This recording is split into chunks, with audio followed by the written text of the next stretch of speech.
La matinale Grand Lille TV avec Adrien Lannoy. 7h30 en direct en ce vendredi 11 mars. Très bon réveil à toutes et à tous. Belle journée en notre compagnie.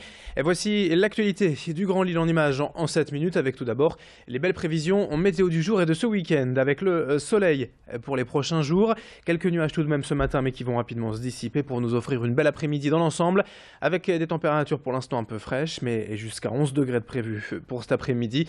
On en reparle avec les prévisions complètes de Météo Service juste après ce journal.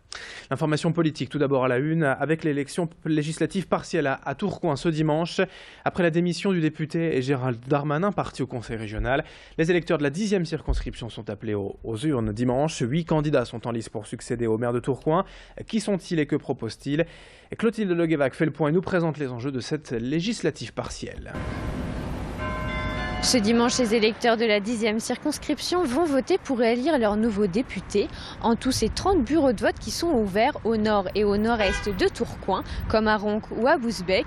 L'élu prendra la succession de Gérard Darmanin qui a quitté son poste après les élections régionales. Direct Matin Lille s'est intéressé aux toutes premières mesures que prendront les candidats en cas d'élection. Pour beaucoup de candidats, aussi bien de gauche que de droite, ce sont des problématiques nationales qui reviennent le plus souvent. Une position que Vincent Ledoux, le candidat républicain, affiche clairement en affirmant que pour lui, il n'y avait pas de distinction entre les enjeux locaux et les enjeux nationaux. Sa première mesure sera donc en faveur des entreprises. Il souhaite les accompagner en réduisant leur réglementation. Ensuite, il y a le projet de loi de la ministre El Khomri qui est au cœur de certains programmes, notamment des candidats de lutte ouvrière et du Front National, qui, s'ils sont élus, demanderont le retrait de cette réforme. Du côté d'Europe Écologie Les Verts, Olivier Descamps, lui, demandera des comptes au gouvernement sur les marches arrière qu'il a fait sur l'écotaxe et le nucléaire. Et puis après, on a des candidats qui se concentrent un peu plus sur les priorités locales, comme Guillaume Alters, du mouvement républicain et citoyen, qui en plus d'un renouvellement de la classe politique, souhaite donner une nouvelle dynamique à la région de Tourcoing. Thierry Combat, le communiste, lui, veut dynamiser l'emploi dans la vallée de la Lys. Et pour cela, il estime qu'il faut aller chercher l'argent du côté des évadés fiscaux, notamment. Ensuite, étonnamment, le discours le plus sécuritaire qu'on ait entendu, c'est celui d'Alain Mesrag, le candidat socialiste, qui souhaite renforcer les effectifs de la police. Et enfin, la mesure un peu plus insolite, elle vient de Nicolas Rousseau, le candidat du groupe républicain, qui sur l'indemnité parlementaire, les 6 000 € qu'il touchera s'il était élu, il a affirmé qu'il en verserait 4 000 chaque mois pour 2 projets étudiants.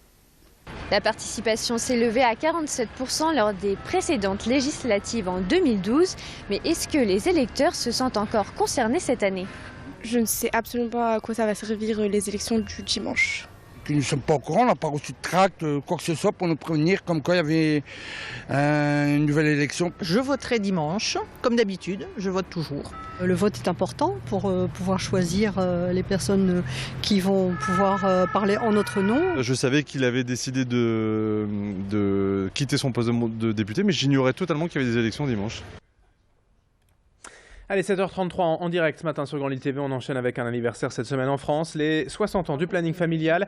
L'occasion de revenir sur les actions et les combats menés depuis toutes ces années par l'association. À Lille, l'antenne locale a fêté ses 20 ans cette année. Entre contraception, protection contre le sida, suivi gynécologique, les conseillères et les médecins du planning reçoivent plus de 25 000 personnes par an dans le département du Nord. Tout cela de manière anonyme et gratuite. Et toujours au cœur de la lutte pour le droit à l'avortement pour toutes et contre les violences faites aux femmes. L'association a aussi tout de même besoin d'aide et de bénévoles pour mener à bien ses actions. Clotilde Leguevac a rencontré la responsable locale du planning à Lille. On prend du temps pour répondre à leurs questions parce que souvent quand on va voir un médecin, on n'ose pas poser des questions. Donc on prend beaucoup de temps ensuite. En particulier quand c'est une première contraception hormonale et orale, on voit avec elles comment elles vont la prendre, l'heure, ensuite le temps d'oubli, ce qui est permis, ce qui n'est pas permis. Toutes les petites questions qui font qu'après, ça peut engendrer des problèmes. Nous, notre travail, c'est tout ça, de les mettre en confiance, de ne pas les laisser partir avec un moyen qu'elles ne se sont pas appropriés. Et on termine avec l'actualité sportive. Une fois n'est pas coutume, on ne va pas parler du LOSC pour évoquer le football ce week-end, mais bien le voisin du RC Lens. Le club artésien accueille ce soir Clermont au Stade Bollaert pour la 30e journée de Ligue 2. Et si l'équipe actuellement 4e au classement est encore en course pour monter en Ligue 1, c'est hors du terrain, en coulisses, que le destin du club est aujourd'hui en train de s'assombrir. Les comptes sont dans le rouge, l'actionnaire majoritaire fait face à d'importantes difficultés financières. Et le club lensois vient de voir 2 candidats repreneurs renoncer faute de réaction d'Hafiz Mamadov. Certains supporters demandent désormais la démission de Gervais Martel, mais pour d'autres, il ne faut quand même pas oublier ce qu'a fait l'emblématique président lensois pour le club depuis près de 30 ans. Jean-Michel Elie est président d'une section de supporters du 12 lensois. Écoutez son sentiment à ce propos au micro de Maëva Lasserve et de Robin Verrier. Je ne pense pas qu'on arrivera à une faillite, car il y aura certainement, on redescendra de division, mais d'après moi, Gervais Martel a certainement, je suis même à peu près sûr qu'il a un plan B par rapport à tout ce qui se passe.